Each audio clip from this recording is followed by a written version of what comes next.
आशीर्वाद बच्चों, मैं विनोद कुमार अपने हिंदी साहित्य की कक्षा में आप सभी लोगों का तहे दिल से स्वागत करता हूं। इसके पिछले वीडियो में मैंने आपको पता है जैसा कि एनसीईआरटी वेतन भाग 2 से जूझ नामक पाठ पढ़ा रहा हूं अभी। यह जूझ नामक जो पाठ लिखा गया है ये आनंद यादव जी द्वारा लिखा गया है। आनंद यादव जी की बचपन की जो समस्याएं थी या शिक्षा ग्रहण करने के लिए जो उन्होंने संघर्ष किया उसी का अवलोकन हम लोग कर रहे हैं इस पाठ में।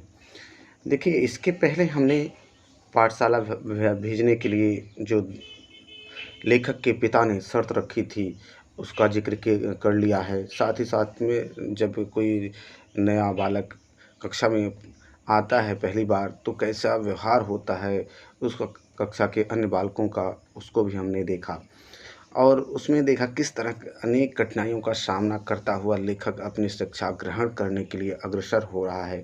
उसी में एक बसंत पाटिल नाम का लड़का उस कक्षा में मिलता है या उससे उसकी कुछ दिनों उपरांत मित्रता हो जाती है।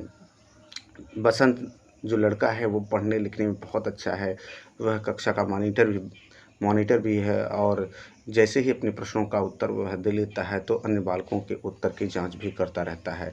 तो ये सब देखकर लेखक के मन में एक जिज्ञासा जागी कि मैं भी इस बालक की तरह खूब मेहनत करूं, पढ़ाई लिखाई अच्छे से करूं, अपनी एकाग्रता सुनिश्चित करूं पढ़ने में, जिससे कि मेरा भी मान सम्मान इस कक्षा में बढ़ सके और लोगों की कॉपियां मैं भी चेक कर सकूं। तो वो भी दिन रात एक कर दिया पढ़ने के लिए। अब पूरा ध्यान अपनी शिक्षा में, अपनी पढ़ाई में लगा देता है। कुछ दिनों उपरांत परिणाम ये मिलता है कि लेखक भी गणित के प्रश्नों का अच्छे से जवाब देने लगा और शाबाशी पाने लगा। अंततः क्या होता है, बसंत पाटिल की मित्रता जो है लेखक से बड़ी अच्छी हो जाती है। दोनों लोग मिलकर अपनी तरफ की कॉपी चेक करने लगे। कहने का मतलब जो भी प्रश्न दिया जाता उन प्रश्नों का उत्तर ये दोनों कर लेते फटाफट और बसंत पाटिल अपनी तरफ के बच्चों की जांच करता था और लेखक अपनी तरफ के बच्चों की जांच करता था। दोनों में एक गहरी दोस्ती हो गई और दोनों अब एक दूसरे के पीछे ढकेलने में, अर्थात कह सकते हैं दोनों में एक तरह का अंतर्द्वंद कंपटीशन चलने लगा पढ़ाई को लेकर। दोनों बड़े अच्छे से तैयारी करके आते और कक्षा में जल्दी से प्रश्नों का उत्तर देने लगे। अब यहाँ तक तो हमने देखा कि क्या होता है। अगले भाग में हम देख रहे हैं कि एक ऐसे व्यक्ति या ऐसे अध्यापक से लेखक की मुलाकात होती है जिसने उनके जीवन का जो मार्ग था उसे ही बदल कर रख दिया। जो एक दिशाहीन शिक्षा ग्रहण कर रहा था कि मुझे सब पढ़ना है, नौकरी हासिल करनी है, उससे एकदम हट के एक नई दिशा की तरफ ले जाने की कोशिश करते हैं। उन्हीं के बारे में अगला भाग दिया गया है। ध्यान से सुनिए और समझते चलिए क्या लिखा गया है। नवा सौंदलगेकर मास्टर मराठी पढ़ाने आते थे। ये एक अध्यापक हैं सौंदलगेकर, जो कि मराठी भाषा के अध्यापक हैं। उनके बारे में लिखा गया है। पढ़ाते समय वे स्वयं में रम जाते थे। जैसे ही मराठी भाषा या मराठी साहित्य पढ़ाते थे तो उसी साहित्य में रम जाते थे, खो जाते थे। विशेषतः वे कविता बहुत ही अच्छे ढंग से पढ़ाते थे। सुरीला गला मतलब सुंदर गला, छंद की बढ़िया चाल मतलब छंदों का उच्चारण जो था, उसकी चाल ढाल जो थी, उतार चढ़ाव जो था और उसके साथ ही रसिकता थे। कहने का मतलब कि एक तो पहली बात उनका बहुत ही अच्छा गला था और छंद जब पढ़ाते थे, दोहा, सोरठा और चौपाई जब पढ़ाते थे उसका उतार चढ़ाव बड़ा ही रोचक रहता था और इस रोचकता में उस कविता से आनंद ही उभर कर सामने आता था। पुरानी नई मराठी कविताओं के साथ साथ उन्हें अनेक अंग्रेजी कविताएं भी कंठस्थ थी। मतलब नई पुरानी जो कविताएं थी साथ ही साथ उनको अंग्रेजी की कविताओं में भी मास्टर साहब सौंदेलगकर ने याद कर रखी थी। अनेक छंदों की लय, गति, ताल उन्हें अच्छी तरह से आते थे। कहने का मतलब छंद, जिस तरह छंदों की लय होती थी, मतलब पढ़ने का तरीका होता था, जिस गति से पढ़ा जाए, जो लय होना चाहिए, जो गति होनी चाहिए, जो ताल एक होना चाहिए, एक सुंदर सुरीला ताल हो जो होना चाहिए, उनको बहुत अच्छे से इन सब का ज्ञान था। पहले वे एकाध कविता गाकर सुनाते थे, फिर बैठे बैठे अभिनय के साथ कविता का भाव ग्रहण कराते थे। कहने का मतलब पहले वो सस्वर वाचन बड़े अच्छे से किया करते थे, फिर उस कविता को अभिनय के माध्यम, जैसे कविता में अगर क्रोध का भाव है, कहते हैं कि रौद्र रस है, तो उसका अवलोकन कराते थे। अगर नायक और नायिका का मिलन है उस कविता में, तो उसका अभिनय करके बताते थे। हास्य रस है तो हास्य रस की कविता पढ़ते समय वो हास्य का अभिनय करते थे, नाटक किया करते थे, ताकि बड़े आसानी से बच्चों को वह कविता का भाव, उस कविता का भाव समझ में आ जाए। फिर क्या कहते हैं, उसी भाव की किसी अन्य कवि की कविता भी सुनाकर दिखाते। कहने का मतलब एक कविता तो पढ़ाते, उसका भाव ग्रहण करते, उसी के समान जो अन्य कविता का भाव उसको वह जोड़कर बताते थे कि देखो इसमें भी ऐसे ही भाव को लिया गया है। बीच में कवि यशवंत बाब है, बोरकर, भार, तांबे, गिरीश, केशव कुमार आदि के साथ अपनी मुलाकात के संस्मरण सुनाते। कहने का मतलब जो कवि थे, बड़े बड़े कवियों की बात की जा रही, मराठी कवियों की, उन कवियों में जैसे यशवंत जी हैं, बोरकर जी हैं, तांबे जी हैं, गिरीश और केशव आदि से जब उन्होंने मुलाकात की, उस मुलाकात को याद करके वो बच्चों को सुनाया करते थे कि हमसे इनकी मुलाकात हुई, इनसे कैसे बातचीत हुई, कविता कैसे लिखते हैं, कैसे सुनाते हैं, कविता का भाव कैसे ग्रहण कराया जाता है, ये सारी बातें वो अपने बच्चों को बताते थे। वे स्वयं भी कविता करते थे। याद आ गई तो वे अपनी एक आध कविता सुना दिया करते थे। कहने का मतलब है कि वे स्वयं कविताएं लिखा करते थे, और अगर उस समय उस प्रसंग में जैसे कविता कोई पढ़ा रहे हैं तो उस प्रसंग में कोई बात आती थी तो अपनी भी कविता वो बच्चों को सुना दिया करते थे। यह सब सुनते हुए, अनुभव करते हुए मुझे अपना भान भी नहीं रहता था, मतलब जिस उनकी कविता, उनके बारे में सुनते हुए मुझे अपने ऊपर ध्यान भी नहीं रहता था कि मैं हूँ क्या। मैं अपनी आँखों और कानों में प्राणों की सारी शक्ति लगाकर, दम रोक कर मास्टर के हाव भाव, ध्वनि, गति, चाल और रस पीता रहता था। कहने का मतलब उनकी कविताओं को देखकर, उनकी बातों को देखकर मैं अपनी आँख, जो ध्यान है मेरा, जो मास्टर साहब की तरफ आँख और कान, सभी शक्तियाँ, जो स्मरण शक्तियाँ, जो एकाग्रता है, सब कुछ रोक कर मैं सिर्फ उनकी कविता के ध्वनि, भाव, गति, चाल पर ही ध्यान देता और उसका आनंद लेता रहता था। उसके भावों का आनंद लेकर मैं तृप्त होता रहता था। लेखक के ही कह रहा है, सुबह शाम। अब देखो उसका प्रभाव क्या पड़ता है, मास्टर साहब का प्रभाव क्या, सौंदर्यकर का प्रभाव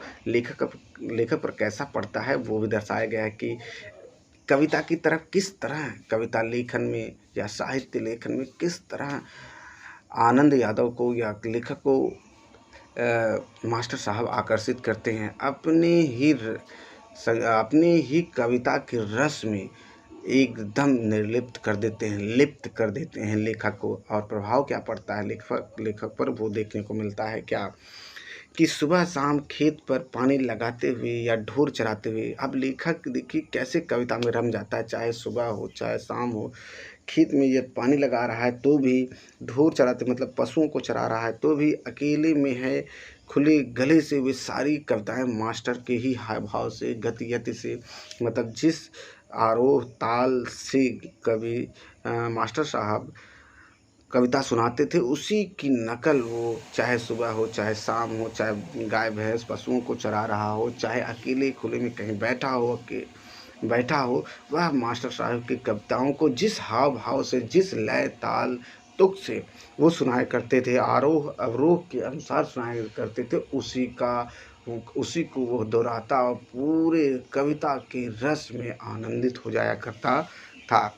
उन कविताओं के अर्थों से खेलता हुआ मैं आगे पीछे आता जाता था। कहने का मतलब जो रस था उसमें तो आनंद लेता ही था, साथ ही जब कविता के अर्थ को मैं अपने जीवन से जोड़ लेता था और उसके आगे पीछे उस कविता के अर्थों को मैं देखता था, उसके भाव को समझता था। मास्टर जिस प्रकार बैठे बैठे ही अभिनय करते थे, मैं पानी लगाते लगाते वैसा ही अभिनय करता था। क्यारियाँ पानी से कब की भर गई हैं, इसका ध्यान भी मतलब ध्यान भी नहीं रहता था। मास्टर की चाल पर दूसरी कविताएं भी पढ़ी जा सकती हैं, इसका पता भी मुझे उसी समय चला। कहने का मतलब जिस तरह मास्टर साहब एक लय, ताल, गति, आरोह अवरोह से कविताएं सुनाया करते थे, उसी प्रकार मैं भी सुनाने लगा। मैं भी उसका अभ्यास करने लगा और मुझे तब जाके पता चला कि जिस तरह मास्टर साहब एक कविता का हाव भाव, लय, तुक, ताल, आरोह अवरोह का ध्यान रखते हुए कविताएं सुनाते थे, अभिनय करते हुए कविताएं सुनाते थे, उस तरह अन्य कविताएं भी पढ़ी जा सकती हैं, मुझे इसी समय पता चला। इन कविताओं के साथ खेलते हुए मुझे दो बड़ी शक्तियाँ प्राप्त हुई। पहले ढोर चराते हुए, पानी लगाते हुए, दूसरा काम करते हुए अकेलापन बहुत खटकता था। कहने का मतलब मेरे अंदर एक ऐसी ऊर्जा या शक्ति दो तरह की मिल गई कि जब मैं पहले क्या पशुओं को चराता था, पानी खेतों में देता था या अन्य दूसरा काम करता था, तो अपने आप को अकेला समझता था कि मैं अकेला हूँ। लेकिन अब मैं अकेला नहीं रह गया, मेरे साथ एक दो बड़ी शक्तियाँ, मेरे अंदर एक नई ऊर्जा आ गई। वह कविता की ऊर्जा थी। कौन सी? कविता की ऊर्जा थी।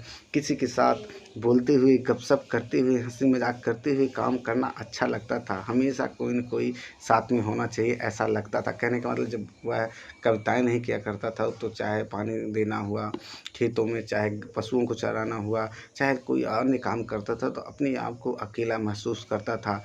ना तो कोई गपशप या बातें करने के लिए, ना तो हंसी मजाक करने के लिए कोई नहीं रहता था और उसे हमेशा अकेलेपन का दुख सताता रहता था। ऐसा लगता था पहले, लेकिन अब अकेलेपन में से उसे कोई ऊब नहीं होती।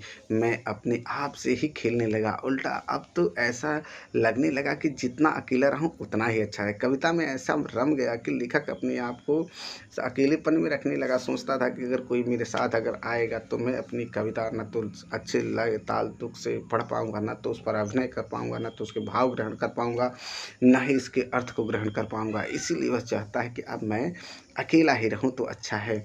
उल्टा अब तो ऐसा लगने लगा है कि जितना अकेला रहूं उतना ही अच्छा है। इस कारण कविता ऊंची आवाज़ में गाई जा सकेगी, मतलब उसको थोड़ी सी शर्म भी नहीं आएगी। जो जैसा मन करेगा वैसी ही कविता जोर जोर से भी वो गा सकता है। किसी भी तरह का अभिनय किया जा सकेगा।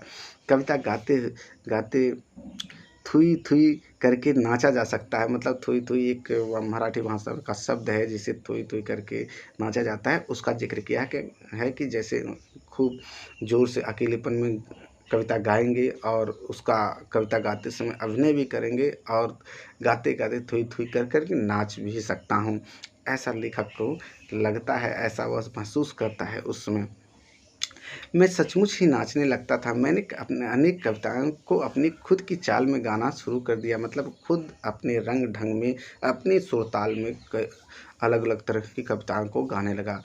आनंद काड़ेकर की कविता, जिसकी पहली पंक्ति इस प्रकार है: चाँद रात पसरिते पांठरी गाया धरणी वरी, को मैंने मास्टर की चाल से अलग अपनी चाल में बिठाकर गाई। यह चाल एक सिनेमा के गाने पर आधारित था। वह गाना केशव कर्णी जाति नामक छंद में था। उस कविता को मैं मास्टर साहब की अपेक्षा ज़्यादा अभिनय के साथ गाता था। चेहरे पर कविता के भाव पैदा करने का प्रयत्न करता था। मास्टर को मेरा यह प्रयास इतना अच्छा लगा कि उन्होंने 6ठी 7वीं कक्षा के सभी लड़कों के सामने मुझे बुलाकर गवाया। पाठशाला के एक समारोह में भी उसे गवाया। इसके कारण मुझे लगा कि मेरी कुछ नए पंख निकल आए हैं, अर्थात मुझे एक नई राह मिल गई और उस नई राह में नए पंख लगा के मैं अब उड़ने लगा हूँ।